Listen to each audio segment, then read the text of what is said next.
Selamat siang Tribuners, Anda sedang menyaksikan live update Tribun News edisi Rabu 3 Agustus 2022. Siang ini akan kami sajikan informasi teraktual dan menarik yang dilaporkan secara langsung oleh reporter lapangan kami.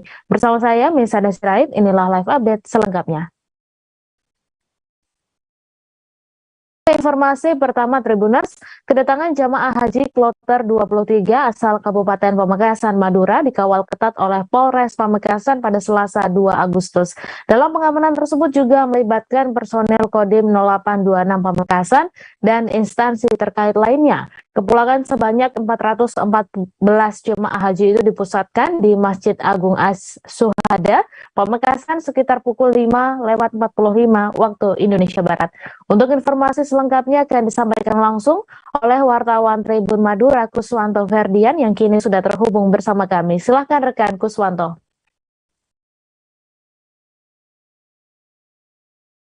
Baik, selamat siang. Terima kasih rekan Mei. Saya akan melaporkan perihal mengenai kepulangan sebanyak 414 jemaah haji asal Kabupaten Pamekasan. Mereka merupakan rombongan dari jemaah haji kloter 23. Kemarin jemaah haji sebanyak 414 ini diturunkan dan dipusatkan di depan Masjid Agung As-Syuhada. Saat kedatangan mereka mulai dari Surabaya, mereka dikawal ketat oleh personel Polres Pamekasan hingga tiba di lokasi dan juga tiba di tempat 6 lokasi penurunan. Selain itu, rekan Mei, berdasarkan informasi yang sudah saya himpun kemarin, ada satu jemaah haji asal Kabupaten Pamekasan yang meninggal dunia dan dikuburkan di kota Mekah. Satu jemaah haji ini memang saat berangkat, satu jemaah haji yang meninggal ini memang saat berangkat dia informasinya memang sudah dalam keadaan menggunakan kursi roda dan sudah dalam lanjut usia. Nah, kemarin juga dari para rombongan ataupun keluarga dari jemaah haji yang menjemput keluarganya di depan Masjid Agung As-Syuhada, ada yang membawa rombongan arak-arakan seperti pawai sepeda motor, ada juga yang menggunakan hadrah, dan mereka saat berangkat dari Masjid Agung As-Syuhada dan pulang ke kediamannya masing-masing dikawal ketat oleh masing-masing petugas polsek dari anggota Polres Pamekasan. Nah, kemarin juga saat penurunan sebanyak 414 jemaah haji asal Kabupaten Pamekasan ini juga dilakukan protokol kesehatan yang ketat ya. Sebelum para jemaah turun ke lokasi penurunan, tepatnya pagi hari sekitar 5:30 begitu, mereka terlebih dahulu disterilisasi dengan disemprotkan cairan disinfektan oleh personel BPBD Pamekasan. Setelah itu mereka turun diwajibkan semuanya memakai masker, sehingga daripada keluarganya yang langsung ingin melakukan kunjungan begitu, ini aman dari penyebaran COVID-19. Begitu rekan Mei, kembali ke studio. Baik, terima kasih rekan Kuswanto atas laporan Anda. Selamat bertugas kembali. Kita beralih ke informasi selanjutnya, Tribuners. Masih melekat diingatan tentang Ayu Laksmi, pemeran hantu ibu di film perdana Pengabdi Setan. Kini sosok hantu tersebut akan muncul kembali dalam film garapan sutradara Joko Anwar yang berjudul Pengabdi Setan 2 Komunian. Ternyata ada cerita yang tak diketahui sebelum Ayu Laksmi masuk ke dalam keluarga Pengabdi Setan. Untuk informasi selengkapnya akan disampaikan langsung oleh wartawan Warta Kota, Ihwana Mutuah Miko yang kini sudah terhubung bersama kami. Silahkan rekan Ihwana.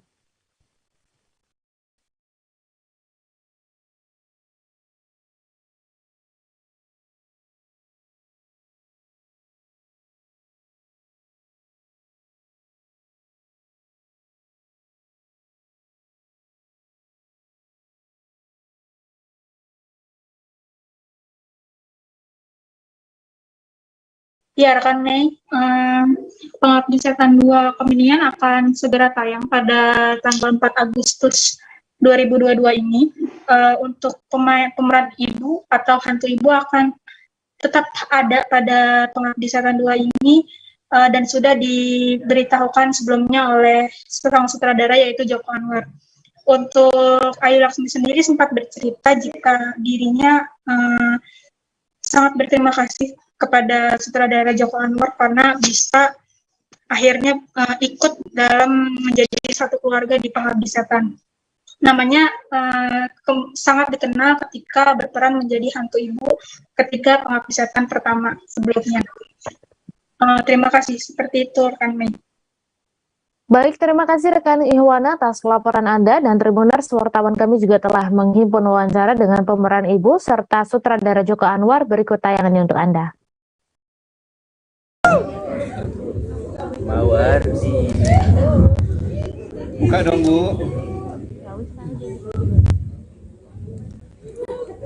Selamat sore.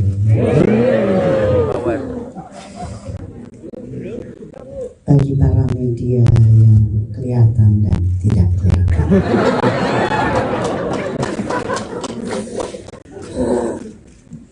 Sebelumnya saya mohon maaf.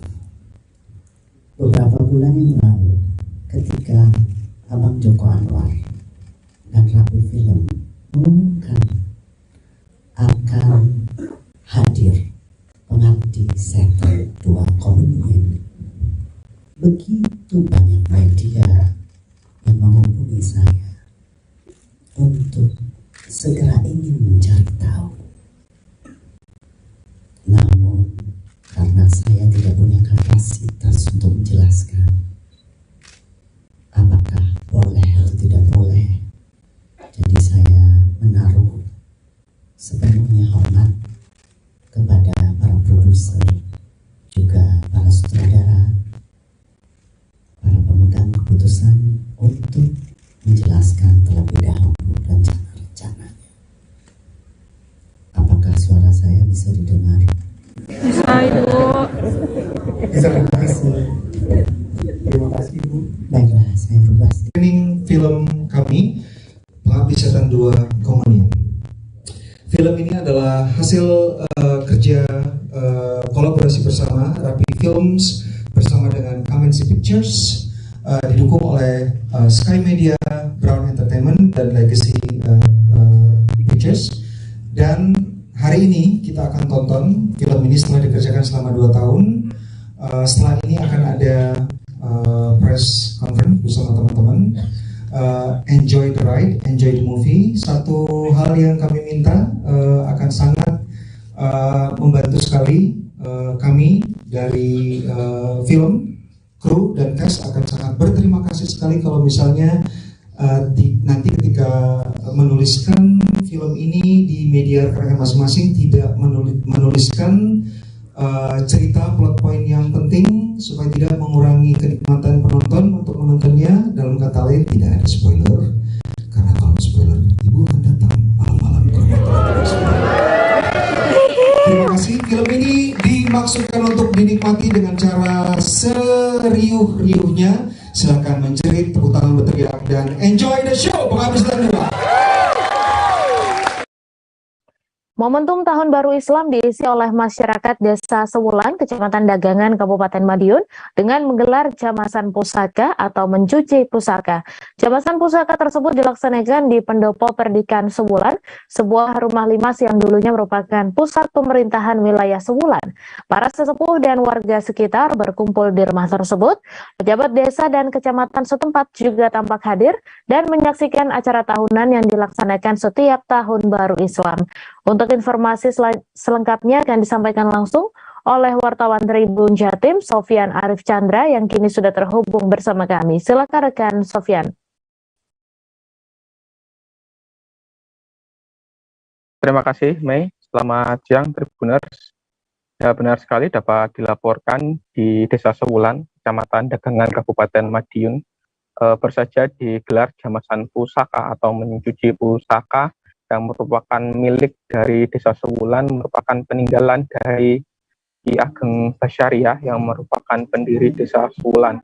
Nah, untuk pelaksanaan jamasan pusaka atau pencucian pusaka ini memang tidak selalu dilaksanakan pada tanggal 1 Muharram atau tanggal 1 Syuro, namun lebih menempatkan pada hari Selasa Kliwon atau Jumat Legi yang bertepatan pada bulan Syuro tersebut. Jadi ketika tanggal 1 Syuronya bertepatan dengan Selasa Kliwon akan dilaksanakan pada tanggal tersebut, namun jika tidak maka akan dipilih hari Selasa Kliwon atau Jumat Legi yang berdekatan dengan tanggal 1 Muharram. Nah, untuk proses jamasannya sendiri seperti jamasan pada umumnya, belasan pusaka berbagai jenis mulai dari keris hingga tombak cuci menggunakan air bunga setaman, lalu digosok menggunakan jeruk nipis dan dibilas dengan kelapa air hijau. Setelah itu keris akan dilapisi dengan arsenik atau biasa disebut istilah orang Jawanya warangan, yang kemudian dijemur lalu dimasukkan kembali ke dalam warongko atau selongsong kerisnya dan kemudian disimpan di dalam rumah. Sedangkan untuk pusaka utamanya sendiri yaitu songsong atau payung yang dikeluarkan dan disandingkan dengan pusaka yang sedang dicuci. Untuk payung sendiri memang tidak dicuci dan hanya didekatkan kepada keris dan tombak lain yang sedang dicuci. Saat ini pusaka-pusaka tersebut dirawat oleh keturunan Ki Ageng Basyariah yang juga tinggal di Pendopo Perdikan Sewulan. Nah, untuk sejarahnya sendiri, songsong ini merupakan perlambang atau simbol saat itu Ki Ageng Basyariah diberikan hadiah oleh Pakubuwana II karena berhasil mengembalikan tahta Mataram Islam saat geger pecinan, dan sebagai gantinya Ki Ageng Basyariah yang saat masih mudanya dipanggil Bagus Harun diberikan tanah perdikan di wilayah Madiun bagian selatan yang saat ini diberi nama Sewulan, dan tanah tersebut bebas dari pajak dan juga berhak untuk melakukan pemerintahan sendiri, bebas dari peraturan dari Keraton Kartasura saat itu. Begitu Mbak yang dapat dilaporkan dari Kabupaten Madiun. Terima kasih rekan Sofian Chandra atas laporan Anda, dan Tribuners, wartawan kami juga telah menghimpun wawancara dengan Kepala Desa Sewulan serta pemerhati budaya. Berikut tayangannya untuk Anda.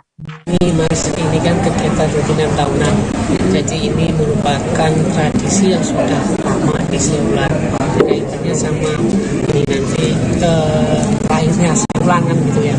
Ini merupakan salah satu ikonnya Sewulan. Jadi saya sebagai perwakilan dari Pemkes ini sangat mensupport sekali untuk pelestarian budaya.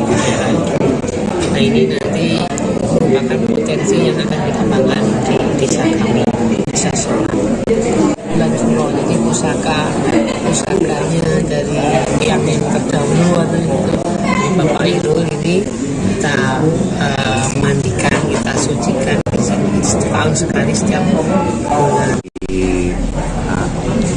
Usia yang sudah lama akan ada tetap terpelihara, dan di situ sendiri juga mengandung filosofi yang tinggi, yaitu untuk menjamasi diri kita pribadi. Jadi pusaka itu juga melambangkan lahir batin kita, karena di situ ada warongko dan ada curigo. Curigo itu ibaratnya adalah roh sukma kita, warongko itu merupakan wadah atau jasad daripada tubuh kita. Kalau itu sudah kita sucikan di dalam bulan Muharram, harapannya kita akan kembali suci seperti bayi yang baru dilahirkan. Yang saat sekarang sedang dijamasi ini semua adalah peninggalan dari pendiri Perdikan Sewulan dan juga Ki Ageng Sewulan selanjutnya, yaitu dari Ki Ageng Basyariah yang diteruskan oleh Ki Ageng Maklum sampai ke Ki Ageng Wiryokulomo dan terakhir Ki Ageng Muhammad Ikhwan Ali. Polres Manggarai Barat menetapkan 1 orang tersangka yang melakukan demonstrasi terkait penetapan tarif masuk Taman Nasional Komodo pada Senin 1 Agustus kemarin. Adapun penerapan pasal yang dikenakan adalah Undang-Undang Nomor 1 Tahun 1946 tentang Peraturan Hukum Pidana serta tentang kejahatan yang menimbulkan bahaya umum bagi keamanan orang atau barang dengan ancaman hukuman maksimal 10 tahun penjara. Terdapat 2 orang aktivis yang masih diamankan di Mapolres Manggarai Barat, yakni ER dan L. Untuk informasi selengkapnya akan disampaikan langsung oleh wartawan Tribun Flores, Gicio Viana, yang kini sudah terhubung bersama kami. Silakan rekan Gicio.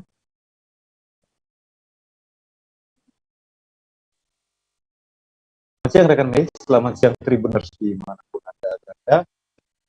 Dapat saya laporkan langsung dari Labuan Bajo, Kabupaten Manggarai Barat, Indonesia Tenggara Timur. Pihak kepolisian dalam hal ini Polres Manggarai Barat menetapkan 1 orang tersangka dalam dugaan kasus gangguan Kamtibmas yang dilakukan di Labuan Bajo pada Senin 1 Agustus 2022 lalu. Penetapan tersangka ini disampaikan langsung oleh Kapolres Manggarai Barat AKBP Fili Hermanto dalam konferensi pers yang digelar di Mapolres Manggarai Barat pada Selasa 2 Agustus 2022.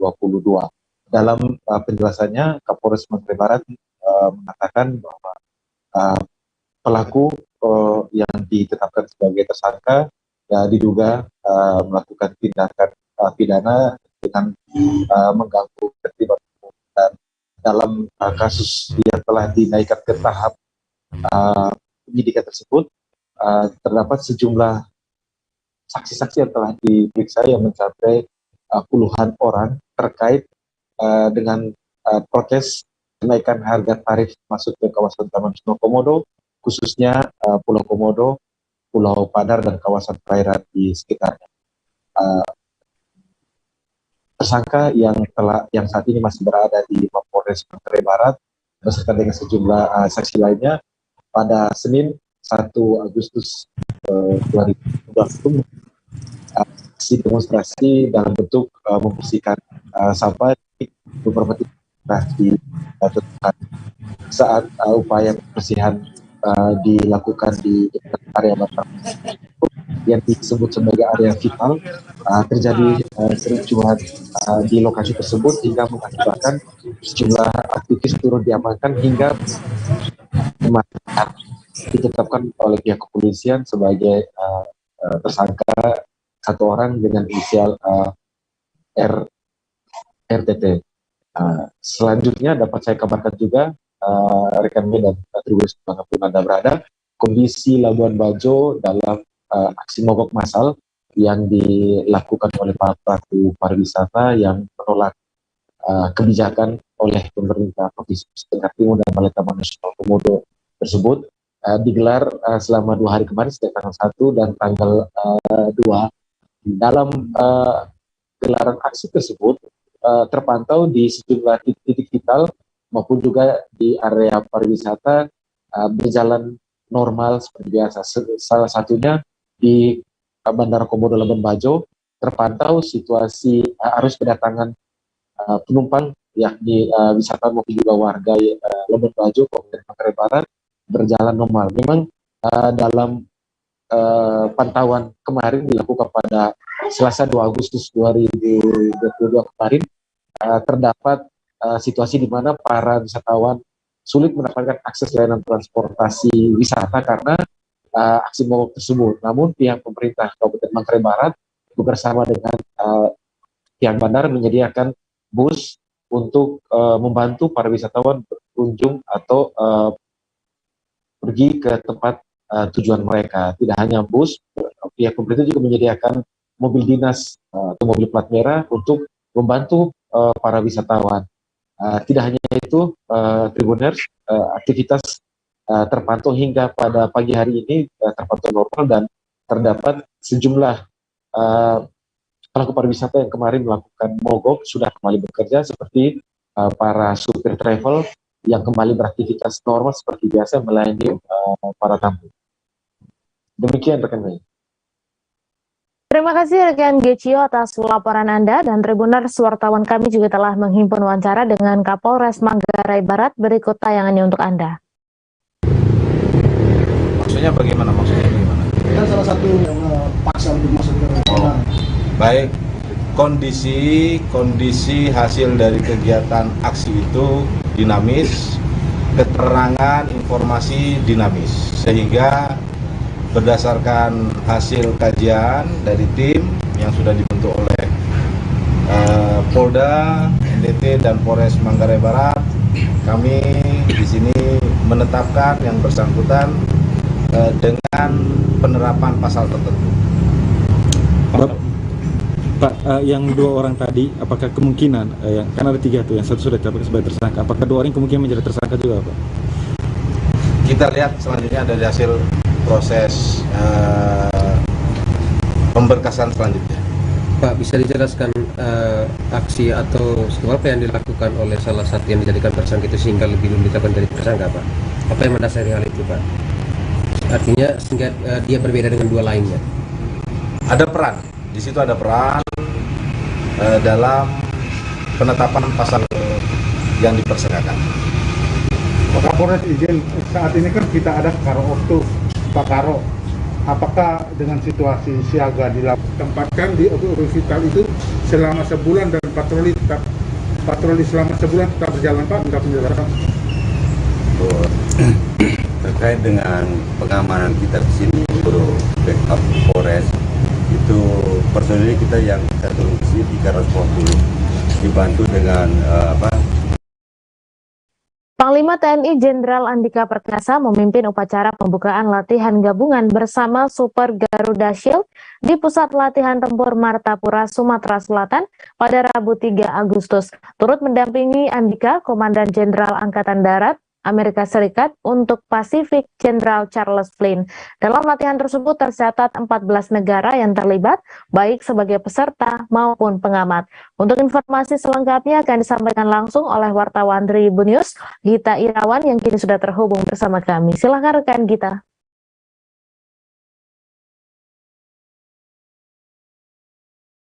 Selamat siang rekan Mei, apakah suara saya terdengar dengan jelas? Ya, suara Anda terdengar dengan jelas oleh kami. Silahkan dengan laporan Anda. Ya, selamat siang Tribuners. Baru saja tadi kita menyaksikan pembukaan dari latihan gabungan bersama Super Garuda Shield 2022 yang dibuka oleh Panglima TNI Jenderal TNI Andika Perkasa. Tadi jadi dalam latihan ini diperkirakan total ada sekitar 5.000 personel militer gabungan baik dari Indonesia maupun 13 negara sahabat lainnya. Para peserta dari latihan gabungan bersama ini diantaranya adalah Amerika Serikat, Jepang, kemudian Singapura, juga negara-negara lain di kawasan Pasifik. Latihan kali ini sedikit berbeda dengan sebelum-sebelumnya, yakni diantaranya adalah karena latihan tahun ini melibatkan dari 3 matra TNI, yakni Angkatan Darat, Angkatan Laut, dan juga Angkatan Udara. Ada 4 titik lokasi yang menjadi daerah latihan. Yang pertama adalah di sini di Puslatpur Martapura, Sumatera Selatan, kemudian juga di daerah latihan Dabu Singkep, Kepulauan Riau, kemudian daerah latihan Kodam 6 Mula Warman, Amborawang, dan juga Bandara Sultan Mahmud Baharudin di Palembang. Sejumlah alutsista juga diterjunkan dalam latihan kali ini, diantaranya Astros dari TNI, kemudian helikopter Apache, helikopter Serbu, Apache dari TNI, juga ada Black Hawk, helikopter Black Hawk dari Amerika Serikat, kemudian ada pesawat intai maritim dari Amerika Serikat, Poseidon, P-8, dan juga alutsista lainnya. Dalam pernyataannya tadi, tanya jawab dengan wartawan, Panglima TNI membantah bahwa latihan kali ini juga memiliki pesan gitu ya terhadap situasi di Taiwan yang agak memanas gitu. Andika mengatakan bahwa latihan tahun ini merupakan latihan rutin saja seperti tahun-tahun sebelumnya, karena latihan Garuda Shield ini sendiri sudah dilakukan sebanyak 16 kali sepanjang ini gitu. Selain itu juga Andika berharap agar para personel yang mengikuti latihan Super Garuda Shield tahun ini juga dapat terus menjalin hubungan baik dengan para prajurit dari militer negara sahabat hingga kedepannya mungkin bisa dapat memanfaatkan hubungan-hubungan baik tersebut. Selain itu juga Jenderal Flynn tadi menyampaikan ia sangat bangga akan perkembangan dari latihan Super Garuda Shield yang tahun ini karena sangat banyaknya peserta dari negara-negara yang lain yang ikut terlibat dalam latihan ini. Ia juga berpesan kepada para prajurit yang mengikuti latihan tahun ini untuk bisa tetap menjaga keselamatan, menjalin hubungan baik, dan juga berharap ke depan di tahun 2023 juga akan ada latihan Garuda Shield berikutnya. Demikian laporan sementara yang bisa saya sampaikan. Baik, kembali ke studio. Baik, terima kasih rekan Gita Irawan atas laporan Anda, dan Tribuners, wartawan kami juga telah menghimpun wawancara dengan Panglima TNI Jenderal Andika Perkasa. Berikut tayangannya untuk Anda. Berpartisipasi dalam mengerahkan kapal Angkatan Lautnya atau KRI-nya, yaitu seperti Singapura, Amerika, kemudian juga pesawat udaranya dari Amerika juga, kemudian kalau pasukan itu dari Australia, kemudian dari Jepang tadi yang ikut terjun adalah juga pasukan bela diri elemen daratnya yang juga ikut terjun, kemudian dari Singapura juga. Mereka akan terlibat untuk pelatihan yang akan berjalan sampai dengan tanggal 14 Agustus. Materinya bukan hanya darat. Darat ada di sini, tetapi juga ada di laut. Kita lakukan hari ini sudah berlangsung di utaranya Bangka Belitung. Latihan co-deployment atau cooperative deployment. Jadi ada tujuh kapal angkatan laut. Kita membawa 4 kapal angkatan laut, yaitu KRI Bung Tomo, KRI Makassar, KRI John Lee, KRI Frans Kasieko. Dari Singapura ada 2 kapal juga, MSS Supreme dan RSS Resolution. Dari Amerika ada 2, yaitu USS Charleston dan USS Green Bay. Nah, co-deployment itu adalah salah satu manuver yang perlu dilakukan karena banyak yang bisa dilakukan. Hari ini salah satunya adalah search and rescue, di mana pesawat intai yang terlibat adalah pesawat intai Angkatan Udara kita dengan Amerika. Jadi kapal, misalnya kapal dari Amerika, Singapura, dia seperti Seorang pria berinisial L warga Peradong, Bangka Barat berhasil ditangkap tim Spider Polsek Jebus. Ia ditangkap di Pondok Perkebunan Kelapa Sawit di Dusun Kedondong, Desa Tumbak Petar, Kecamatan Jebus pada Selasa 2 Agustus malam. Pria ini ditangkap lantaran melakukan penikaman terhadap korban bernama Agus di tempat hiburan malam pada Senin 1 Agustus. Untuk informasi selengkapnya akan disampaikan langsung oleh wartawan Bangka Pos, Yuranda, yang kini sudah terhubung bersama kami. Silakan rekan Yuranda.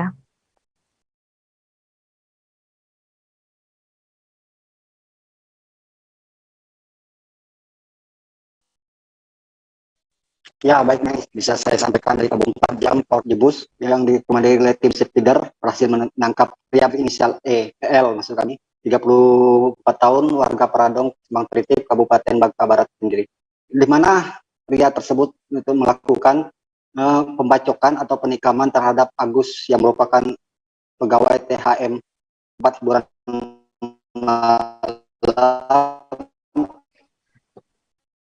milik di Dusun Puput, Kecamatan Paritiga pada Senin 1 Agustus kemarin. Pada saat konferensi pers, Kapolsek Jebus kembali mengatakan membenarkan pelaku sudah diamankan, saat ini sedang mendekam di ruang tahanan Polsek Jebus. Pelaku yang diamankan ini merupakan residivis kasus yang sama, memiliki bertolak mental dan sudah dipengaruhi alkohol saat melakukan aksinya.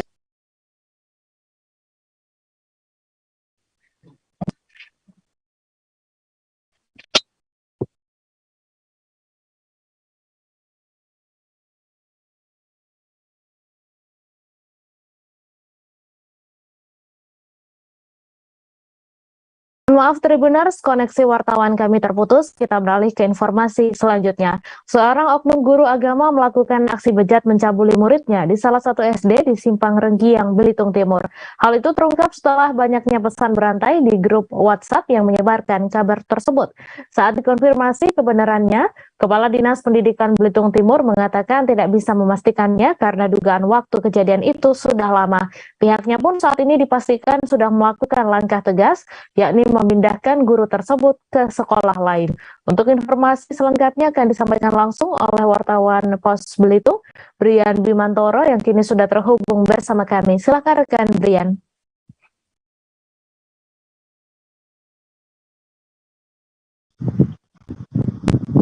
Baik Mei, Tribuners, dan sahabat Pos Belitung dimanapun Anda berada, selamat siang. Aksi bejat dilakukan oleh seorang oknum guru agama di salah satu SD di Kecamatan Simpang Renggiang, Belitung Timur. Dia diduga melakukan pelecehan seksual terhadap muridnya yang saat itu masih duduk di kelas 5 sekolah dasar. Kepada posbelitung.co Rabu 3 Agustus 2022, Ketua Lembaga Perlindungan Anak Belitung Timur, Imelda Handayani, mengungkapkan kasus itu terjadi sekitar tahun 2020-2021. Walaupun kejadiannya sudah lama, kasus tersebut baru terungkap pada Juni 2022, setelah korban menceritakannya kepada keluarganya bahwa pernah mendapat perlakuan asusila dari guru agamanya. Setelah dapat laporan tersebut, LPA Belitung Timur langsung melakukan pendampingan dan melakukan tes psikologi kepada anak tersebut. Dan hasilnya memang sang anak mengalami trauma berat atas perlakuan dari gurunya. Meski demikian, Imelda mengatakan dari pihak keluarga tidak melaporkan kejadian ini ke pihak berwajib, sebab tidak ingin memperpanjang masalah ke depannya. Saat ini korban pelecehan seksual tersebut masih bersekolah dan sudah berada di kelas 6, serta terus mendapatkan trauma healing dari LPA Belitung Timur. Sementara itu, Mei dan Tribuners, Kepala Dinas Pendidikan Belitung Timur, Sarjano, mengaku tidak bisa memastikan kejadian tersebut lantaran waktu yang sudah lama kejadiannya. Namun, terkait dengan dugaan adanya tindak indisipliner dan pelanggaran kode etik kepegawaian, pihaknya sudah menjatuhkan sanksi, yaitu memindahkan guru tersebut ke sekolah lain. Ia berharap dengan pemindahan itu bisa menjadi pelajaran bagi terduga pelaku dan juga guru lainnya supaya tidak melakukan hal serupa. Dari Manggar, Belitung Timur, wartawan Pos Belitung Brian Bimantoro melaporkan. Kembali ke studio, Mei. Terima kasih rekan Brian Bimantoro atas laporan Anda. Selamat bertugas kembali. Pria berinisial HR harus berurusan dengan petugas Satreskrim Polresta Cirebon. Pasalnya, ia yang berasal dari Banyumas, Jawa Tengah tersebut nekat membawa kabur gadis di bawah umur asal Kabupaten Cirebon. Kasat Reskrim Polresta Cirebon mengatakan HR juga meruda paksa korban yang saat ini masih berstatus pelajar kelas 3 SMP. Untuk informasi selengkapnya akan disampaikan langsung oleh wartawan Tribun Cirebon, Ahmad Imam Bayhaqi yang kini sudah terhubung bersama kami. Silakan rekan Imam. Ya baik, terima kasih. Saat ini Satreskrim Polresta Cirebon masih melakukan pemeriksaan intensif kepada HR yang membawa kabur gadis di bawah umur tanpa seizin orang tuanya, sehingga orang tua korban tidak terima dan melaporkannya ke polisian. Dari hasil pemeriksaan sementara, tersangka juga mengakui telah berusaha paksa korban sebanyak 2 kali. Dan saat ini juga petugas masih memberikan pendampingan psikologis kepada korban yang mengalami trauma. Dari hasil pemeriksaan sementara juga diketahui bahwa modus operandi dari tersangka sendiri ialah tersangka dan korban saling mengenal melalui fitur chatting di game online, dan kemudian mereka melanjutkan aplikasi secara intensif di aplikasi WhatsApp. Dari komunikasi tersebut, tersangka kemudian datang ke Kabupaten Cirebon dari rumahnya di Banyumas untuk bertemu dengan korban. Dan dalam pertemuan tersebut, tersangka mengajak korban untuk mengunjungi rumahnya di Banyumas, dan korban pun menurutinya, sehingga pada kesempatan itu tersangka dan korban pulang ke Banyumas menggunakan kendaraan umum. Kejadian tersebut terjadi pada Sabtu 15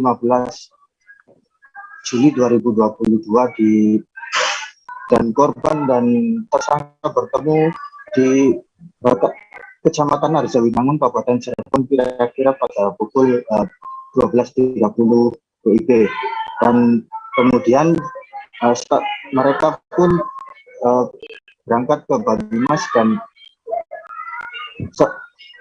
tersangka mengajak korban di rumahnya, dan kemudian korban baru pulang kembali ke Cirebon 8 hari kemudian. Dan dalam peristiwa tersebut, orang tua korban langsung melaporkan kepada kepolisian, dan dari Satreskrim Polresta Cirebon yang menerima laporan tersebut langsung menangkap tersangka pada 24 Juli 2022. Dan sampai saat ini tersangka juga masih menjalani pemeriksaan intensif. Nah, selain itu, petugas kepolisian juga mengamankan beberapa barang bukti, di antaranya pakaian yang digunakan korban pada saat dibawa kabur oleh tersangka. petugas sendiri menjerat pasal 332 KUHP kepada tersangka, dan tersangka diancam hukuman maksimal 7 tahun penjara. Demikian. Terima kasih rekan Ahmad Imam atas laporan Anda. Selamat bertugas kembali. Seorang TNI gabungan terlibat cekcok dengan Satpam Stasiun Kereta Api Kota Bumi, Lampung Utara. Kepala Stasiun Kota Bumi di ruang kerjanya mengatakan, awalnya TNI gabungan yang mengenakan baju TNI AD itu hendak memasuki Stasiun Kereta Api Kota Bumi. Namun saat diminta menunjukkan identitas diri, ia hanya dapat menunjukkan KTP dan kartu keluarga saja. Untuk informasi selengkapnya akan disampaikan langsung oleh wartawan Tribun Lampung, Anung Bayu Ardi yang kini sudah terhubung bersama kami. Silakan rekan Anung.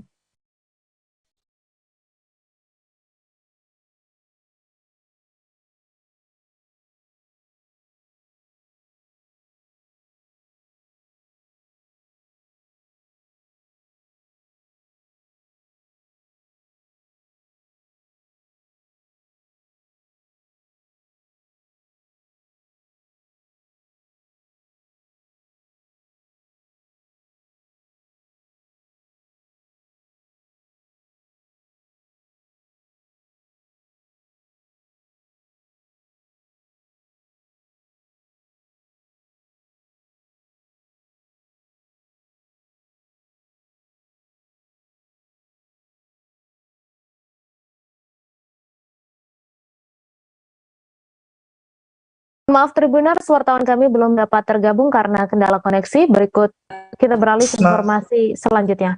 Sebuah mobil minibus warna merah jatuh saat hendak menyeberang di Desa Laosu, Kecamatan Bondoala, Konawe, Sulawesi Tenggara. Insiden jatuhnya mobil minibus ini terjadi di penyeberangan Pincara di kecamatan tersebut pada Selasa malam. Beruntung tak ada korban jiwa, namun mobil tersebut masih tenggelam. Untuk informasi selengkapnya akan disampaikan langsung oleh wartawan Tribun News Ultra, Armanto Sepu yang kini sudah terhubung bersama kami. Silakan rekan Arman.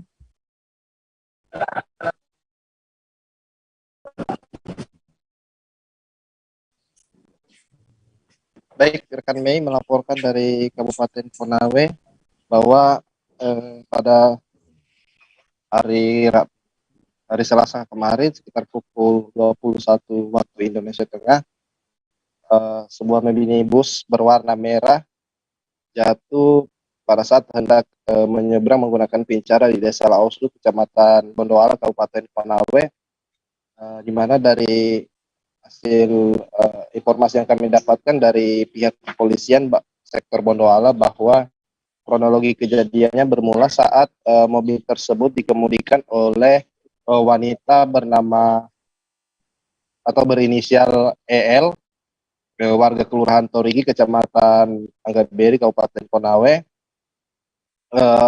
akan menyeberangi Pincara tersebut menuju ke Kota Kendari. Pada saat menaiki Pincara, EL sempat diarahkan oleh pemilik Pincara untuk secara perlahan-lahan menaiki Pincara tersebut, namun tiba-tiba saja mungkin kehilangan kendali, pengemudi mobil dengan kecepatan tinggi menaiki Pincara tersebut sehingga tidak bisa dikendalikan lagi. Kemudian mobil Daihatsu Sigra ini tenggelam sejauh dan hanyut sejauh 50 meter ke arah sungai Konaweha. Hingga pada tadi malam juga evakuasi mobil tidak dilakukan karena mengingat cuaca yang gelap, situasi yang sedang gelap. Dari video amatir yang kami peroleh juga, sejumlah warga yang berada di sekitar tampak histeris melihat kondisi ini. Dan juga dari peristiwa ini tidak ada korban jiwa, karena di dalam mobil tersebut pada saat terjadi peristiwa ini hanya seorang pengemudi saja yang berada dalam mobil dan dinyatakan dalam keadaan selamat.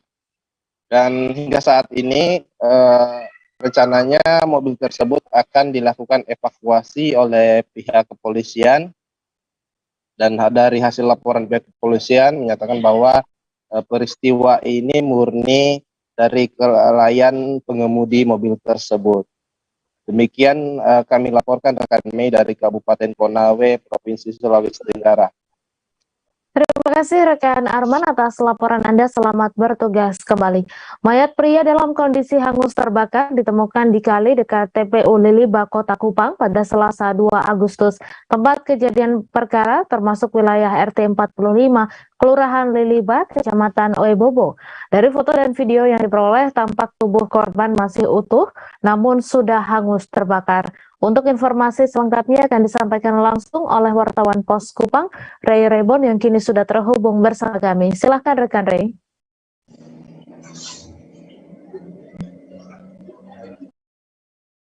Dari Kupang, Provinsi Nusa Tenggara Timur, dapat saya laporkan bahwa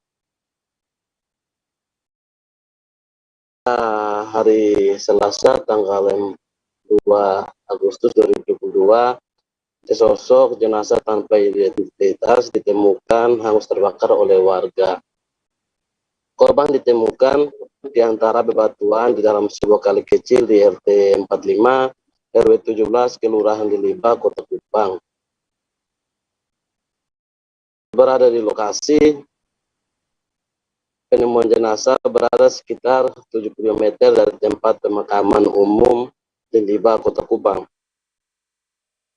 Kondisi jenazah yang hangus terbakar sehingga sulit untuk dikenali dan diidentifikasi saat ditemukan korban dalam posisi terlentang dengan tangan kanannya menempel di dahi dan kedua kakinya bersilang.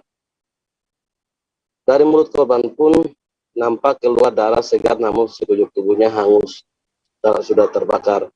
Ada beberapa lembaran bekas terbakar juga berada di sekitar jasad korban. Jenazah korban pertama kali ditemukan seorang siswa sekolah dasar bernama Rian saat pulang bersama teman-teman lain dari sekolah dan melewati tempat tersebut. Penemuan itu langsung diteruskan oleh Rian kepada pihak pemerintah setempat atau RT 45, yakni Kanisius Gambu.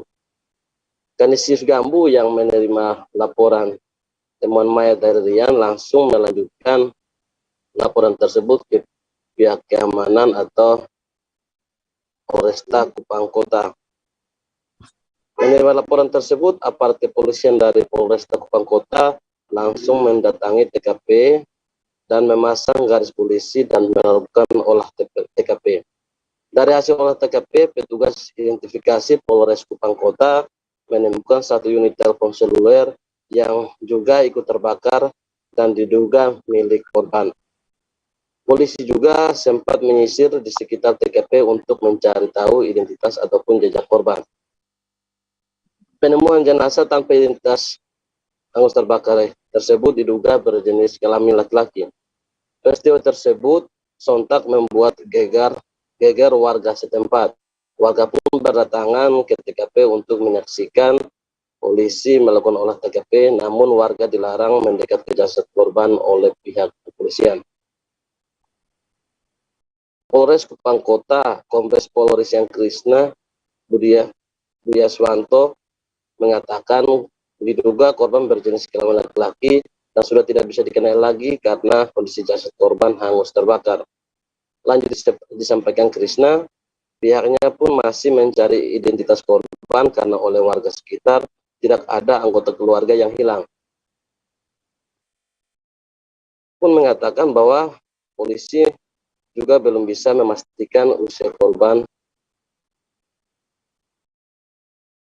Hasil olah TKP dan melihat kondisi jenazah korban, Risyang menyebut bahwa diduga korban meninggal akibat dibunuh dan sengaja dibuang dan dibakar oleh pelaku. Jenazah pun lalu dievakuasi dan dibawa ke rumah sakit Bayangkara di Suli Kupang. Demikian rekan Mei. Terima kasih rekan Ray atas laporan Anda. Selamat bertugas kembali. Seorang TNI Gadungan terlibat cekcok dengan Satpam Stasiun Kereta Api Kota Bumi, Lampung Utara. Kepala Stasiun Kota Bumi di ruang kerjanya mengatakan awalnya TNI Gadungan yang mengenakan baju TNI AD itu hendak memasuki Stasiun Kereta Api Kota Bumi. Namun saat diminta menunjukkan identitas diri, ia hanya dapat menunjukkan KTP dan kartu keluarga saja. Untuk informasi selengkapnya akan disampaikan langsung oleh wartawan Tribun Lampung Anung Bayu Ardi yang kini sudah terhubung bersama kami. Silahkan rekan Anung.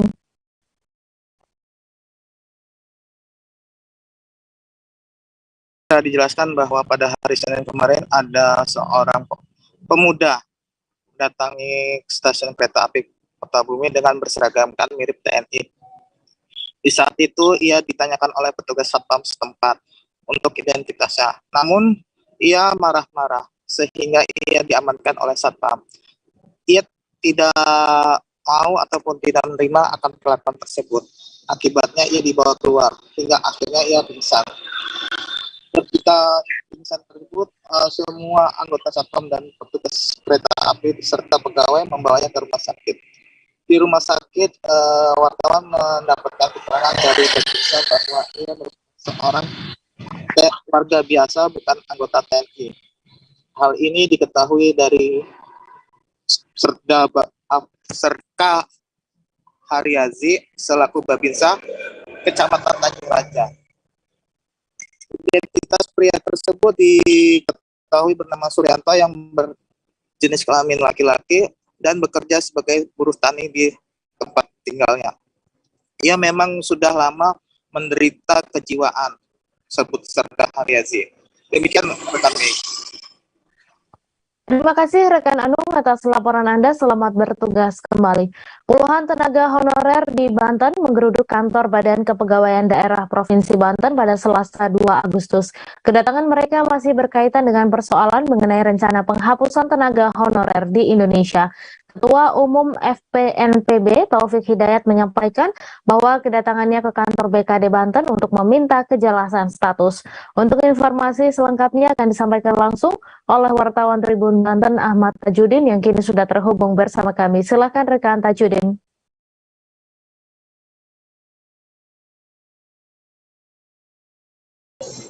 Baik rekan Mei dan Tribuners, diketahui bahwa puluhan tenaga honorer di Banten baru saja menggeruduk kantor Badan Kepegawaian Daerah atau BKD Provinsi Banten pada Selasa 2 Agustus 2022 kemarin, di mana kedatangan mereka masih berkaitan dengan persoalan mengenai rencana penghapusan tenaga honorer di Indonesia dan termasuk di Banten.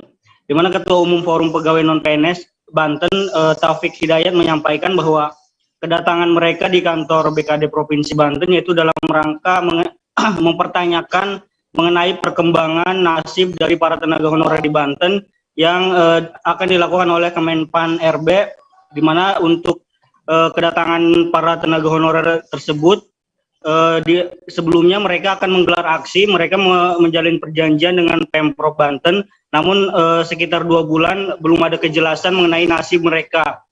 Taufik juga mengatakan bahwa para tenaga honorer sendiri mereka ketika mendatangi BKD Provinsi Banten, mereka mendapatkan sejumlah jawaban dari BKD Provinsi Banten, diantaranya yaitu untuk tenaga honorer di Banten sendiri, pihak Pemprov Banten tidak akan melakukan outsourcing sebelum para tenaga honorer kepastian di Menpan RB. Kemudian untuk hal lain juga disampaikan oleh Taufik bahwa berdasarkan dari kabar dari Menpan RB, untuk kepegawaian sendiri di Provinsi Banten, mereka akan dilakukan pendataan untuk para tenaga honorer di minimal di paling rendah itu sekitar 1 tahun atau 5 tahun mereka akan mendapatkan akan dilakukan pendataan untuk diutamakan diangkat untuk PPK atau CPNS.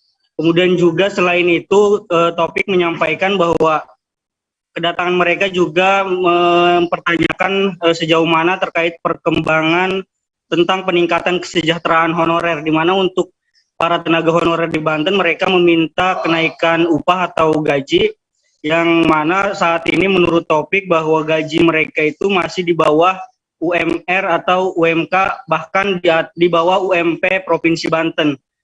Disampaikan Taufik bahwa mereka mendapatkan penghasilan itu sekitar 2,4 juta, sedangkan UMP di Provinsi Banten sendiri sekitar 25 juta, sehingga mereka berharap agar Pemprov Banten bisa memberikan peningkatan terhadap upah para tenaga honorer, di mana mereka meminta agar para untuk lulusan SMP itu di angka sekitar 3,9 juta, Kemudian untuk angka di tingkat SMA 4 juta, untuk D3 4,1 juta, dan untuk S1 mereka meminta agar upah mereka bisa di angka 4,2 juta, Mei. Baik, terima kasih rekan Tajudin atas laporan Anda, dan Tribuners, wartawan kami juga telah menghimpun wawancara dengan Kepala BKD Provinsi Banten. Berikut tayangannya untuk Anda. Saat pemerintah daerah, Kemenpan RB dalam hal ini untuk penataan status non-PNS. Penataan itu lebih kepada bagaimana teman-teman non-PNS bisa lebih sejahtera, bisa lebih bermartabat, terutama kaitan dengan perbaikan penghasilannya, kepastian hukumnya, statusnya. Nah, ini kan luar biasa.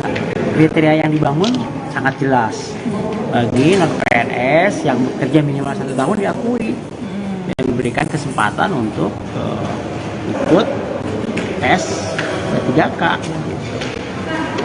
Batas umur 20 tahun, maksimal batas atasnya 56 tahun, diberikan kesempatan. Kan kalau merujuk ke PP 49 2018 ya, itu kan teman-teman P3K itu yang non PNS ya, bukan musim P3K, yang non PNS itu harus selesai ditata sampai November 2023. Tapi dengan ada Kemenpan ini respon sangat luar biasa ya, bahwa memang Kemenpan sebagai kementerian yang punya kewenangan kaitan dengan regulasi punya niat baik bagaimana menata non PNS itu dari sisi karirnya, dari sisi penghasilannya lebih bermartabat, lebih baik, dan kriterianya lebih menjanjikan. Artinya memberikan kesempatan seluas-luasnya bagi non PNS untuk bisa berkarir, mengabdi kepada masing-masing, kepada negara ya, negara dan bangsa di pemerintah daerah atau pusat. Ini kabar gembira lah buat teman-teman. Artinya kesempatan itu sudah dibuka. Suratnya kapan Pak? Per tanggal 22 Juli 2022. Isinya tadi soalnya. Isinya itu. Jadi kriteria kaitan pemetaan, peta jalannya gitu ya. Dari mulai kriteria tadi umur, kemudian batas pendataan itu semua itu data disampaikan ke Kemenpan RB melalui PKS, satu sistem ya kan, dan ditandatangani oleh PPK. PPK itu siapa? Gubernur, Bupati, Wali Kota, dan Menteri. Karena di kementerian juga ada honor banyak yang PNS itu. Ditandatangani menggunakan STPJM ya, surat pertanggungjawaban mutlak, bahwa data itu betul dan sudah bekerja selama 1 tahun sesuai dengan kriteria. Kalau Pemprov udah nggak? Ini kan sampai tanggal 20 September.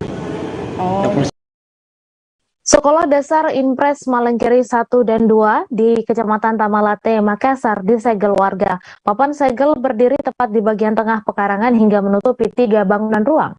3 bangunan yang tertutup segel yaitu 2 kelas ruang belajar dan 1 perpustakaan. Kepala sekolah mengatakan penyegelan dilakukan oleh seorang yang mengaku pemilik lahan. Untuk informasi selengkapnya akan disampaikan langsung oleh wartawan Tribun Timur Muslimin Emba yang kini sudah terhubung bersama kami. Silahkan rekan Emba. Ya, baik Mei dan Tribuners, dapat saya jelaskan bahwa bangunan sekolah di SD Impres Malengkeri 1 dan 2 itu terdapat segel seng yang dibangun oleh seseorang yang mengklaim sebagai ahli waris ataupun pemilik lahan yang lahannya itu berada di 2 kelas ruang belajar dan 1 perpustakaan serta perpustakaan juga dari SD Malengkeri 2. Jadi ada 4 bangunan yang tertutup pelang seng yang merupakan segel yang dibangun oleh pihak yang mengklaim sebagai pemilik lahan yang kemudian mengganggu kenyamanan proses belajar mengajar. Namun demikian proses belajar mengajar oleh siswa ataupun murid di SD Malengkeri 1 dan 2 tetap berjalan setelah kepala sekolah berkoordinasi dengan pihak Dinas Pendidikan dan juga Pertanahan untuk bagaimana dapat membuka ataupun membuat pintu di seng segel yang terpasang agar 2 kelas yang sebelumnya tertutup segel itu dapat digunakan kembali. Jadi untuk saat ini 2 ruangan yang sebelumnya tertutup segel itu sudah digunakan kembali karena jumlah siswa sekitar 300 lebih ini tidak mencukupi untuk ruang belajarnya. Selain itu, Mei dan Tribuners, pasca penyegelan oleh orang perpustakaan di SD Malengkiri 1 dan 2 itu dikabarkan kebobolan maling. Kenapa? Karena buku-buku, ada ratusan buku dan berbagai jenis buku di dalam perpustakaan itu raib ataupun hilang semua dan kondisinya sudah teracak-acak begitu. Ini terjadi, penyegelan ini terjadi pasca saat pandemi mulai memuncak dan mengharuskan untuk sekolah dari rumah. Jadi saat itu kondisi sekolah sedang kosong, orang yang mengaku sebagai pemilik lahan pun membangun segel seng tersebut. Jadi tanpa pengetahuan pihak sekolah begitu. Dan kasus untuk buku yang dikabarkan dicuri ini itu telah dilaporkan ke kepolisian sektor Tamalate, Kota Makassar. Nih. Baik, terima kasih rekan Emba atas laporan Anda, dan Tribuners, wartawan kami juga telah menghimpun wawancara dengan Kepala Sekolah SD Impres Malengkiri 1. Berikut tayangannya untuk Anda. Yang klaim ini. Oh, yang lahan ini? Ya, lahan ini. Ada 2 kelas, Bu ya? 2 kelas ini kelas sepotong. Jadi ini 2 kelas tidak terpakai, Bu? 2 kelas tidak terpakai. Oh iya. 2 kelas tidak terpakai. Sudah berapa lama ini tidak terpakai? Sejak Corona 2020. Dia klaim ini dia tutup ini pada saat libur-liburnya orang. Tidak ada tidak ada aktivitas. Ya. Saat 2020. sekolah di rumah itu, Bu ya? Betul, jadi langsung dia tutup seperti ini, dia seng. Dia pagari. Ini perpustakaan. Ini perpustakaan. Malengkiri 1. Yang di sebelah sana perpustakaan Malengkiri 2. Itu tidak difungsikan sekarang, Bu? Tidak sama sekali. Hasbi, seorang nelayan asal desa Kuala Baru Sungai, Kecamatan Kuala Baru, Aceh Singkil, hilang di laut setelah perahu yang ditumpangi yang diterjang ombak di kawasan Suwak Bakung pada Selasa 2 Agustus. Sementara rekannya bernama Suhardi yang sama-sama penduduk Kuala Baru Sungai selamat setelah berenang ke pinggir laut. Warga yang melakukan pencarian sejauh ini hanya menemukan perahu kayu korban terdampar di pinggir pantai dekat dengan lokasi kejadian. Untuk informasi selengkapnya akan disampaikan langsung oleh wartawan Serambi News, Dede Rosadi, yang kini sudah terhubung bersama kami. Silakan rekan Dede.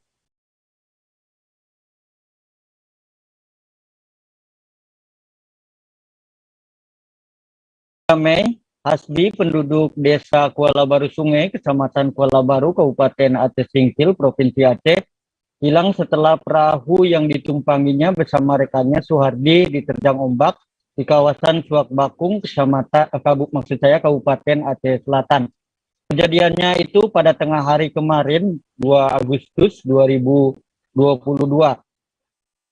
Menurut informasi yang saya himpun, Suhardi dan Hasbi itu berangkat melaut pada pagi hari kemarin, kemudian sampai di tengah laut, itu cuaca tidak bersahabat, terjadi hujan angin dan ombak yang sangat besar. Mereka pun akhirnya memutuskan untuk pulang ke kampung di Kuala Baru, namun ternyata dalam perjalanan di tengah situasi ombak yang besar, mesin perahu yang mereka tumpangi mengalami kerusakan. Akhirnya kedua nelayan ini mencoba berusaha mengarahkan perahunya ke tepi, sementara usaha untuk menjatuhkan jangkar agar perahunya tidak terus terombang-ambing tidak berhasil. Akhirnya mereka memilih mengarahkan perahunya ke arah tepi. Sayang, ketika perahu berada di kawasan Suwak Bakung, ombak sangat besar membuat perahu mereka akhirnya terbalik. Nah, saat perahu terbalik, Suhardi berhasil berenang ke tepian, sementara rekannya Hasbi yang memang memiliki umur sudah lebih dari 50 tahun, tidak terlihat lagi akibat gulungan ombak. Suhardi sendiri menceritakan bahwa setelah sampai di pinggir pantai, ia mencoba untuk mencari rekannya Hasbi, namun tidak juga ditemukan. Akhirnya ia memilih berjalan kaki menuju kampung, yaitu Kecamatan Kuala Baru, yang jaraknya dari lokasi kejadian itu sekitar 3 jam berjalan kaki. Sampai di kampung, ia menceritakan peristiwa yang dialaminya. Mendapat informasi itu, warga Muspika Kecamatan Kuala Baru serta para pemuda setempat langsung menuju lokasi untuk mencari Hasbi. Namun saat pencarian kemarin hingga tadi malam, korban tidak ditemukan. Yang ditemukan justru perahu milik korban yang terdampar di pinggir laut.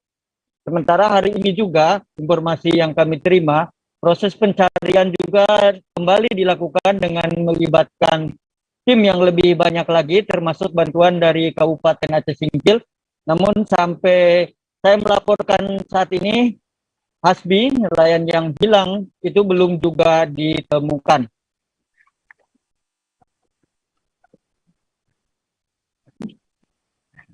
Mei. Ya, baik, terima kasih rekan Dedi atas laporan Anda, dan Tribuners, wartawan kami juga telah menghimpun wawancara dengan korban selamat. Berikut tayangannya untuk Anda. Mengecek aja, jangan lagi yang pelik telinga. Mengecek aja. Bercerita aja kejadian. Jadi gini Pak, kami rusak di Ranto. Di Ranto. Jauh. Daerah laut. Cuma jauh ke Ranto sana. Daerah Lusma. Daerah Lusma lah, kayak gitu. Jadi mau pulang kan angin pecah tuh, mau pulang rusak mesin.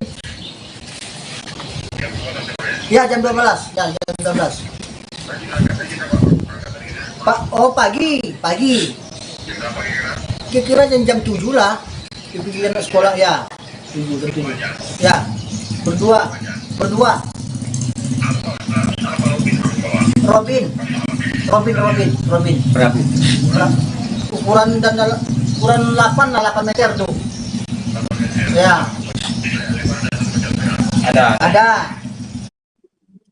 Sedang asik berenang bersama dua temannya di perairan hutan bakau di Kota Dumai, Provinsi Riau, seorang bocah lelaki berusia 11 tahun tiba-tiba tenggelam. Saat ini Basarnas Pekanbaru melalui tim rescue KN 218 Dumai sudah diberangkatkan menuju lokasi kejadian untuk melakukan pencarian terhadap korban. Lokasi kejadian tepatnya berada di hutan bakau Sungai Dumai, Pangkalan Sesai, Kecamatan Dumai Barat. Untuk informasi selengkapnya akan disampaikan langsung oleh wartawan Tribun Pekanbaru, Rizky Armanda, yang kini sudah terhubung bersama kami. Silakan rekan Rizky.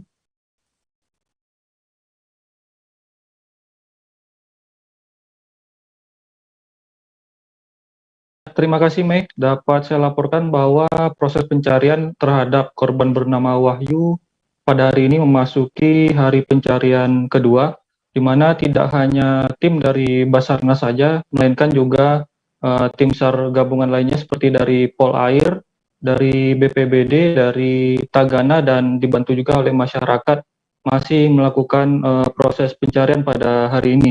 Dan pada hari ini juga proses pencarian sudah dilakukan sejak pukul 7 waktu Indonesia Barat tadi pagi. Dan sampai sejauh ini korban sendiri belum ditemukan, dan dikatakan oleh Humas Basarnas Pekanbaru, Kuku Widodo, bahwa peristiwa tenggelamnya korban terjadi pada hari Selasa kemarin, dan saat itu juga tim dari Basarnas Pekanbaru melalui tim KN 218 Dumai dikerahkan ke lokasi untuk melakukan proses pencarian. Dan pada hari ini tim memfokuskan pencarian pada sekitar titik LKP atau titik terakhir korban diketahui hilang. Adapun kronologis kejadian bermula saat itu korban bersama dua orang rekannya sedang asik berenang di perairan tersebut, dan tiba-tiba saja korban terdiam dan sempat mengapung lalu tenggelam. Kejadian itu lantas dilaporkan oleh dua orang rekannya kepada orang tua korban dan juga masyarakat sekitar yang saat itu langsung melakukan pencarian, namun hasilnya masih nihil. Kemudian masyarakat melaporkan kejadian ini kepada Basarnas Pekanbaru yang langsung mengerahkan tim ke sana untuk membantu proses pencarian. Begitu, Mi. Baik, terima kasih rekan Rizky Armanda atas laporan Anda. Selamat bertugas kembali. Pemerintah Kota atau Pemkot Ambon menertibkan pedagang di Pasar Mardika Ambon pada Selasa 2 Agustus.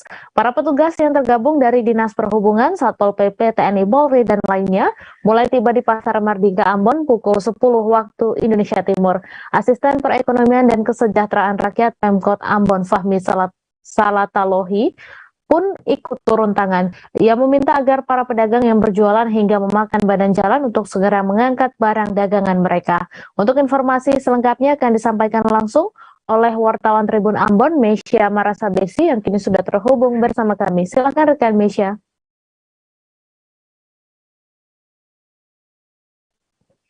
Baik, halo Mei, halo Tribuners. Saya Mesya Marasabesi, jurnalis tribunambon.com, ingin melaporkan terkait dengan pada Selasa 2 Agustus 2022 kemarin, pemerintah Kota Ambon melakukan penertiban di Pasar Mardika Ambon. Penertiban ini dilakukan untuk sebagai upaya untuk mengatasi kemacetan yang kerap kali terjadi di kawasan Pasar Mardika Ambon. Tribuners, dan kemarin sudah dilakukan penertiban. Nanti penertiban ini akan dilakukan sampai dengan 4 hari ke depan, sampai dengan hari Jumat nanti, Tribuners. Tadi untuk penertiban hari kedua juga sudah dilakukan. Untuk penertiban hari pertama sudah dilakukan dan aman-aman saja, namun untuk penertiban hari kedua tadi sempat nyaris ricuh dengan pedagang karena menurut pedagang lapak jualan mereka sudah sesuai dengan aturan yang telah ditetapkan, di mana lapak dagangan mereka tidak dibangun memakan badan jalan sehingga menjadi pemicu kemacetan di Pasar Mardika Ambon. Dan tadi sempat nyaris ricuh dan kemudian bisa ditenangkan kembali oleh petugas yang bergabung untuk penertiban, dan kemudian lapak sudah disisir bersih mulai dari kawasan Terminal Mardika Ambon sampai dengan pagar revitalisasi Pasar Mardika Ambon, Tribuners. Untuk Anda ketahui, tim penertiban ini tergabung dari Dinas Perhubungan, kemudian Satpol PP, dan unsur TNI Polri, Dinas Indak, dan beberapa dinas lainnya yang tergabung dalam petugas penertiban ini. Selanjutnya, Tribuners, nanti akan dilakukan dibentuk tim terpadu yang nantinya mengatur dan mengawasi kemacetan yang kerap kali terjadi di Pasar Mardika Ambon. Tribuners, untuk Anda ketahui juga bahwa penertiban ini dilakukan karena beberapa waktu lalu persoalan macet di Pasar Mardika ini dikeluhkan oleh para supir angkot karena terminal Mardika Ambon sendiri sudah beralih fungsi, di mana tidak lagi menjadi tempat keluar masuknya kendaraan angkutan umum, tapi sudah menjadi tempat berjualan bagi para pedagang. Demikian yang dapat saya laporkan, Mei. Baik, terima kasih rekan Mesya atas laporan Anda, dan Tribuners, wartawan kami juga telah menghimpun wawancara dengan Asisten Perekonomian dan Kesejahteraan Rakyat Pemkot Ambon. Berikut tayangannya untuk Anda. Dengan pembukaan jalur pagar seng ini, kami terus kita upayakan sampai tidak ada lagi para pedagang yang berjualan di sekitar situ. Nah, saya kira ini ada perkembangan yang baik karena koordinasi dari teman-teman TNI Polri, kemudian yang stakeholder ada di Pemkot sendiri, Dinas Perhubungan, kemudian Indak.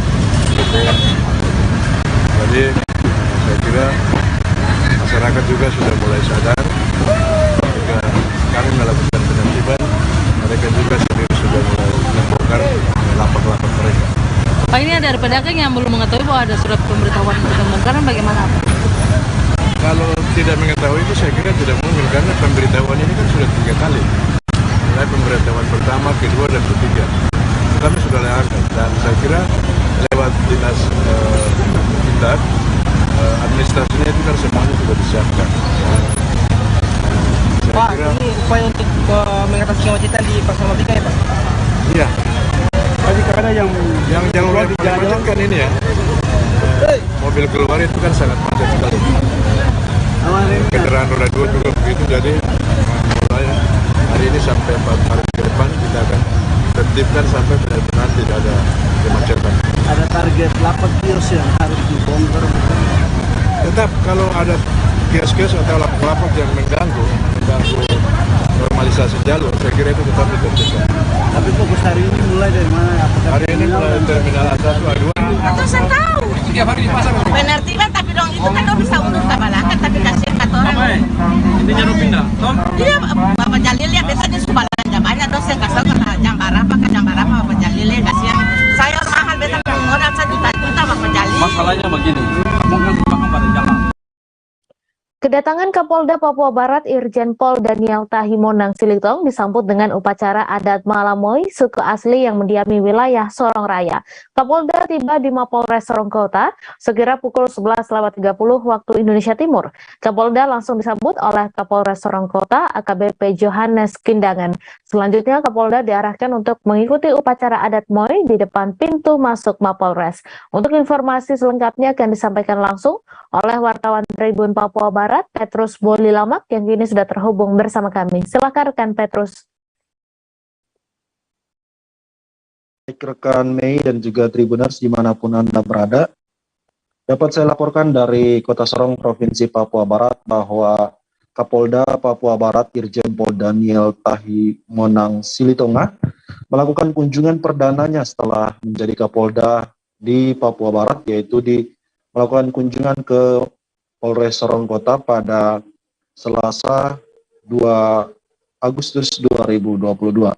Dalam kunjungan tersebut, Tribuners menariknya bahwa Kapolda disambut dengan tarian adat suku Moy, suku yang mendiami wilayah Sorong Raya.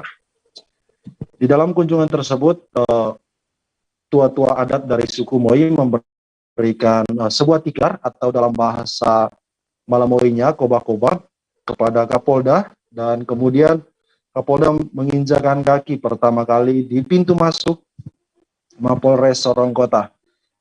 Upacara ini menandakan bahwa masyarakat suku Moy yang ada di wilayah Sorong Raya menerima kedatangan Kapolda Papua Barat dengan senang hati dan juga dengan ikhlas. Selain memasang koba-koba ataupun tikar, Tribuners, orang tua atau tua-tua adat juga memberikan pengalungan kain adat, di mana simbol kain adat ini merupakan simbol perdamaian, di mana di sekitar Tanah Malamoy bahwa dengan menggunakan kain adat, pemberian kain adat ini, semua masalah ataupun problem ataupun pertikaian bisa diselesaikan dengan saling memberikan sehelai kain adat yang berasal dari suku Malamoy itu sendiri. Setelah itu, Tribuners, Kapolda juga diberikan mahkota berupa mahkota cendrawasih sebagai ciri khas daripada orang Moy sendiri. Kemudian beberapa kalimat pesan daripada tua-tua adat di Malamoy bahwa Kapolda harus bekerja secara jujur dalam menjaga dan juga memberikan kenyamanan dan juga kaptimas kepada masyarakat di Sorong Raya khususnya dan kepada masyarakat Papua Barat pada umumnya. Dan setelah prosesi adat tersebut, Kapolda disuguhkan dengan tarian-tarian khas yang dari suku Moy untuk menuju ke halaman Mapolres Sorong Kota, Tribuners. Dan dalam wawancara kami bersama Kapolda Papua Barat bahwa kunjungan perdananya ini merupakan kunjungan untuk melihat situasi dan juga anak-anak buahnya di setiap Polres dan di Polsek dan jajarannya, karena beliau merupakan Kapolda baru ataupun tamu baru di Papua Barat sehingga perlu melakukan kunjungan ke masing-masing Polres. Dalam kunjungan tersebut juga, Tribuners, Kapolda melakukan pertemuan bersama kepala-kepala suku lintas Papua, dan kemudian juga Kapolda melakukan pertemuan dengan seluruh pendeta yang ada di wilayah Sorong Raya. Demikian Mei dan Tribuners. Baik, terima kasih rekan Petrus atas laporan Anda, dan Tribuners, wartawan kami juga telah menghimpun wawancara dengan Kapolda Papua Barat. Berikut tayangannya untuk Anda.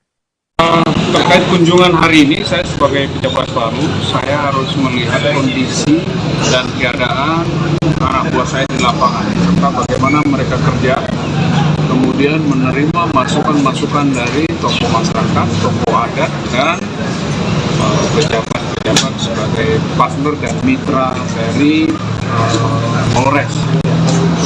Dan saya sudah menerima masukan-masukan sedikit, belum semua masukan, dan saya dapat pesan bahwa kerjasama yang selama ini sudah berjalan baik perlu terus dipelihara, ditingkatkan agar kegiatan masyarakat dan aktivitas masyarakat bisa diamankan oleh semua pihak, bukan hanya polisi saja, tapi seluruh masyarakat juga, TNI dan aparat pemerintah daerah mau melayani masyarakat, mewujudkan rasa aman, rasa nyaman, dan aktivitas masyarakat bisa berjalan dengan aman dan tentram. Berbagai kesiapan yang telah dilakukan oleh panitia lokal menjelang pegelaran Kongres Masyarakat Adat Nusantara atau KAMAN ke-6 di Kabupaten Jayapura semakin mantap. Kesiapan itu diantaranya sosialisasi hingga rumah inap untuk para tamu. Ketua 1 KAMAN ke-6 tingkat pusat menilai kinerja panitia lokal di Kabupaten Jayapura sudah cukup maksimal. Untuk informasi selengkapnya akan disampaikan langsung oleh wartawan Tribun Papua, Calvin Louis Erari, yang kini sudah terhubung bersama kami. Silahkan rekan Calvin.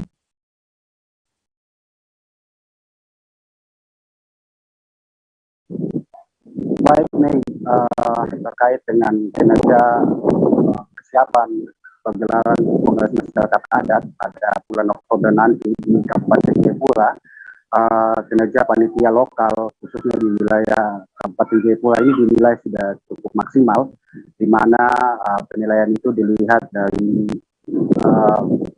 berbagai kesiapan yang sudah dilakukan oleh panitia lokal sendiri Tribunas, dan juga penilaian itu datang juga dari Ketua 1 KAMAN Nasional Eus Tobio yang menilai bahwa berbagai kesiapan yang dilakukan, baik itu kesiapan fisik seperti kesiapan rumah inap untuk para tamu Kongres Masyarakat Adat nanti, dan juga kesiapan atau lokasi-lokasi pegelaran,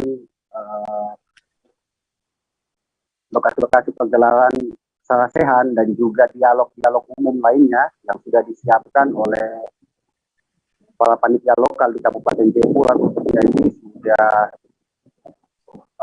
dinilai cukup maksimal, dan dengan penilaian itu bahwa Ketua 1 KAMAN Nasional Eus Tobio mengatakan bahwa panitia nasional juga akan terus menggandeng panitia lokal di Kabupaten Jayapura untuk bersama-sama di mana meninjau berbagai kesiapan selanjutnya ke depan untuk menyukseskan pegelaran Kongres Masyarakat Adat ini sendiri. Demikian nih. Terima kasih rekan Calvin atas laporan Anda, dan Tribuners, wartawan kami juga telah menghimpun wawancara dengan Ketua 1 tingkat nasional. Berikut tayangannya untuk Anda. Kalau dilihat dari beberapa progres ini kan justru kehadiran saat ini adalah bagaimana kita sinkronisasi rencana kerja dan agenda kerja ya, sehingga kemudian ada keserasian dari bagaimana rencana kerja menuju penyelenggaraan kongres itu satu. Yang kedua sebenarnya di beberapa bidang-bidang itu kan sudah berjalan, artinya sudah cukup maksimal. Yang bidang-bidang lainnya seperti konsumsi dan lain-lain itu mereka sifatnya standby ya, termasuk transportasi. Tapi proses identifikasi sudah berjalan. Nah, itu yang terjadi saat ini. Yang lainnya adalah terkait dengan bagaimana persiapan itu dilakukan, soal pameran, soal kuliner dan lain-lain itu kan sedang dalam proses menyesuaikan terhadap menyesuaikan dari bidang-bidang yang lain yang sedang kita siapkan. Tapi pada intinya teman-teman saat ini sedang bekerja terus untuk memaksimalkan itu, dan kehadiran kita di sini untuk mengecek itu salah satunya, dan juga membantu membackup teman-teman di panitia lokal, teman-teman di Pemda Jayapura yang merupakan bagian dari panitia penyelenggara untuk kemudian bisa sama-sama bekerja memastikan kesuksesan penyelenggaraan Kongres Masyarakat Adat Nusantara yang akan datang. Badan Pusat Statistik mencatat tingkat penghunian kamar hotel berbintang di Provinsi Papua Barat periode Juni 2022 sebesar 54,23. Angka ini meningkat tajam 15,16 poin jika dibandingkan TPK bulan sebelumnya. Bahkan capaian TPK Papua Barat melampaui rata-rata nasional yang hanya 50,28. Untuk informasi selengkapnya akan disampaikan langsung oleh wartawan Tribun Papua Barat, Franciscus Weking, yang kini sudah terhubung bersama kami. Silakan rekan Franciscus.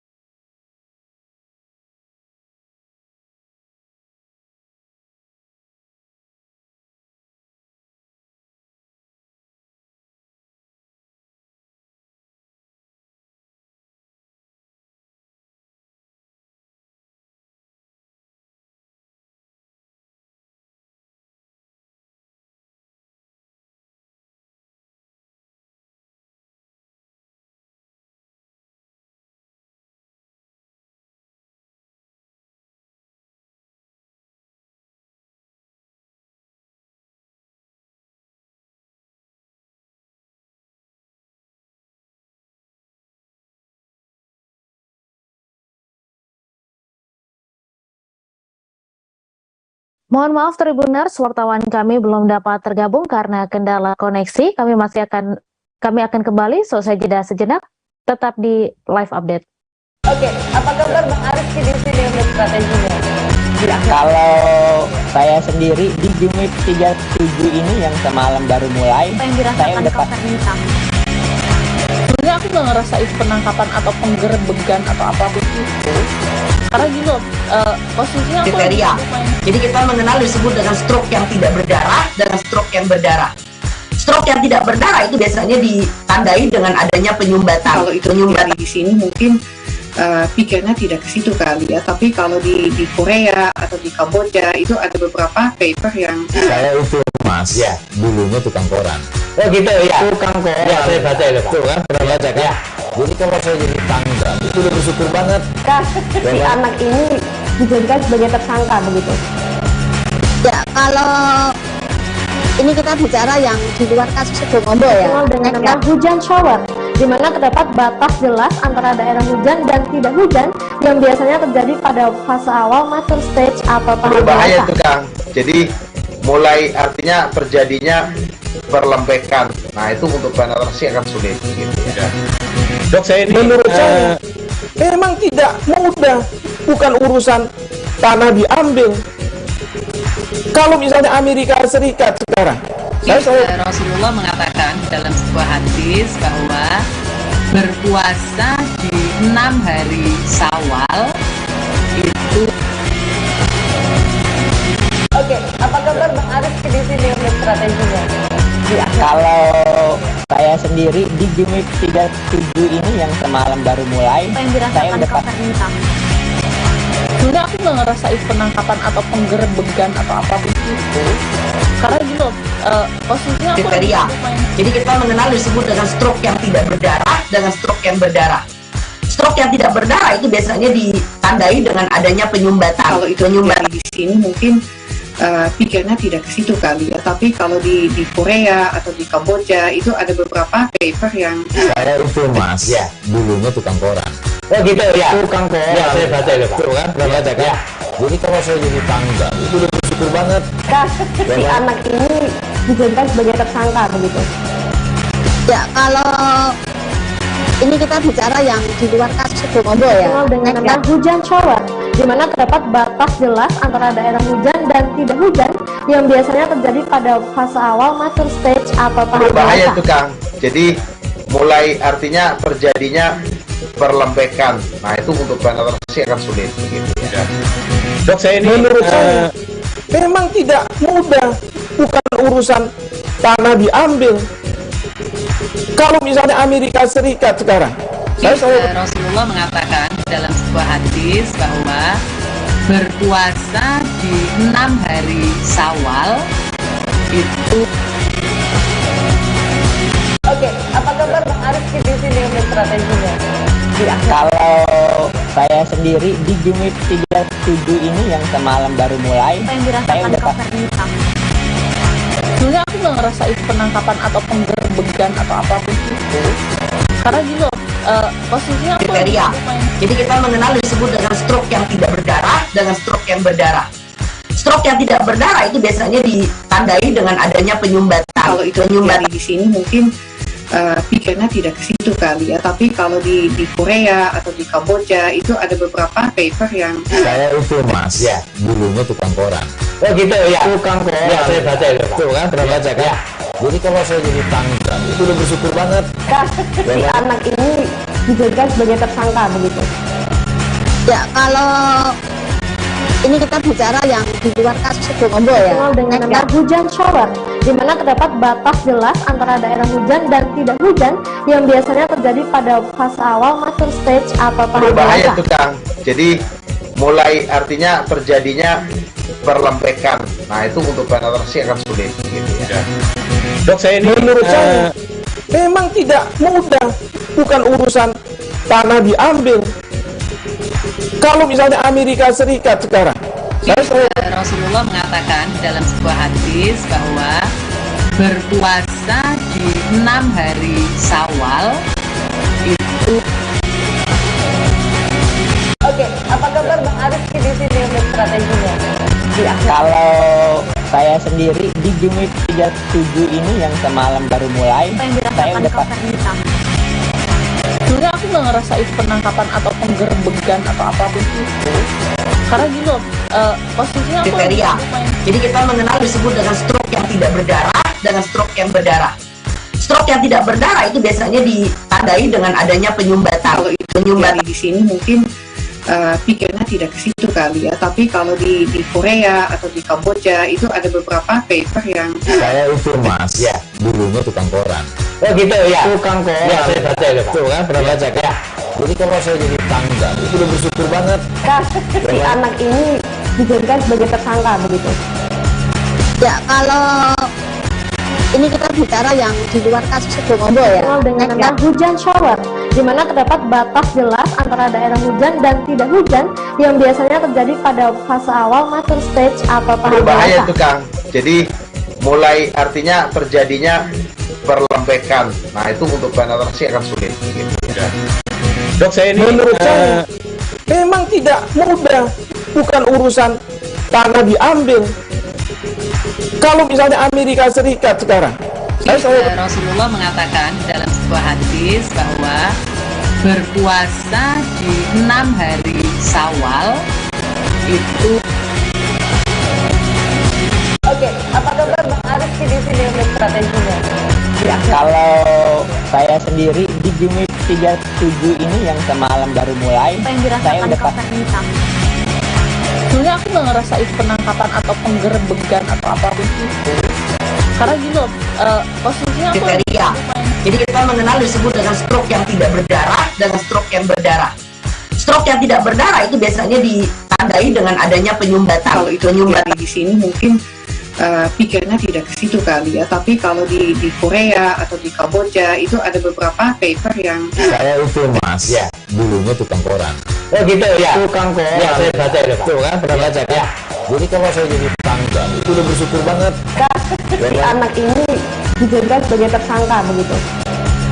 Ya, kalau ini kita bicara yang di luar kasus Sibolombo ya. Dengan nama hujan shower, di mana terdapat batas jelas antara daerah hujan dan tidak hujan yang biasanya terjadi pada fase awal mature stage atau tahap Berbahaya dewasa. tuh Kang.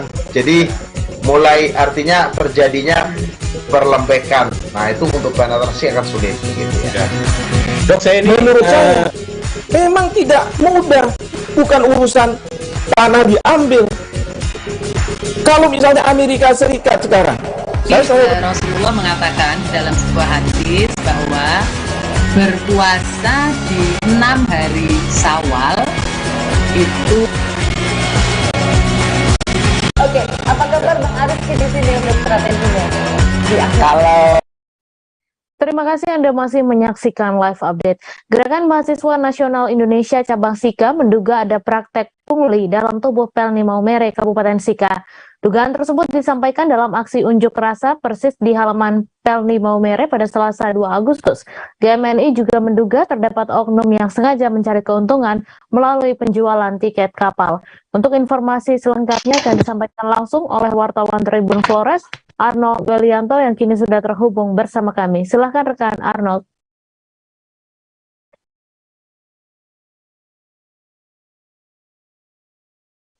Ya baik Mei dan juga Tribuners dimanapun berada, dapat saya laporkan dari Kabupaten Sika, Pulau Flores, Nusa Tenggara Timur. Memang benar gabungan mahasiswa dari GMNI Cabang Maumere kembali menggelar aksi demonstrasi di depan halaman kantor Pelni Maumere, di mana dalam aksi ini mereka menduga ada praktek pungutan liar di dalam tubuh Pelni Maumere di Kabupaten Sika, di mana dalam aksi tersebut mereka sampaikan terkait dengan kesulitan masyarakat di Kabupaten Sika mendapatkan tiket kedatangan mereka karena ada dugaan pungutan liar yang terjadi di lingkungan Pelni Maumere. Mereka menerangkan bahwa berdasarkan hasil advokasi mereka, pihaknya menemukan kejanggalan terkait dengan perbedaan harga tiket yang cukup signifikan antara di loket dengan di kantor. Di luar kantor itu biasa disebut dengan calo tiket. Perbedaan harga itu menimbulkan pertanyaan besar lantaran metode pelayanan tiket berlaku untuk semua penumpang, baik seat maupun non-seat. Namun aksi unjuk rasa ini mereka gelar di Pelni dengan tujuan untuk bertemu langsung dengan pimpinan kepala Pelni Maumere. Namun mereka hendak beraudiens dengan pimpinan Pelni, namun pimpinan sedang berada di luar daerah atau ada kegiatan di Surabaya, dan mereka pun terus berorasi di depan Pelni Maumere untuk menyampaikan aspirasi mereka. Dan hingga saat ini kami masih berupaya untuk mengumpulkan informasi terkait dengan aksi ini dan respon dari pihak Pelni sendiri. Demikian, Mei. Terima kasih rekan Arnold atas laporan Anda. Selamat bertugas kembali. Badan Pusat Statistik mencatat tingkat penghunian kamar hotel berbintang di Provinsi Papua Barat periode Juni 2022 sebesar 54,23. Angka ini meningkat tajam 15,16 poin jika dibandingkan TPK bulan sebelumnya. Bahkan capaian TPK Papua Barat melampaui rata-rata nasional, yakni 50,28. Untuk informasi selengkapnya akan disampaikan langsung oleh wartawan Tribun Papua Barat, Franciscus Weking, yang kini sudah terhubung bersama kami. Silahkan rekan Franciscus. Selamat siang Mei dan Tribuners dimanapun berada. Penyelenggaraan side event di Manokwari pada bulan Juni kemarin telah memberikan kontribusi terhadap kinerja industri perhotelan di Provinsi Papua Barat. Hal ini ditunjukkan dengan kenaikan tingkat penghunian kamar hotel yang mencapai 54,23. Kenaikan itu menempatkan posisi TPK Papua Barat melampaui rata-rata nasional, yakni 50,28.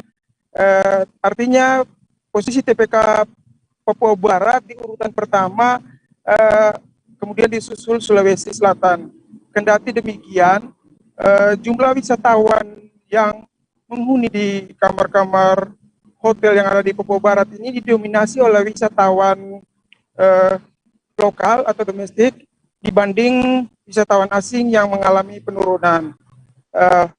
Peningkatan TPK bulan Juni itu selain side event internasional tersebut, pergelaran event-event pemerintah daerah juga memberikan kontribusi signifikan terhadap industri perhotelan. Demikian Mei dari Manokwari saya laporkan. Kembali ke studio. Terima kasih rekan Franciscus atas laporan Anda. Selamat bertugas kembali. Informasi tadi sekaligus menutup perjumpaan kita dalam live update hari ini. Jangan lupa saksikan informasi terbaru lainnya hanya di kanal YouTube Tribun Network. Terima kasih atas kebersamaan Anda. Saya Mesa Desirait beserta kru yang bertugas.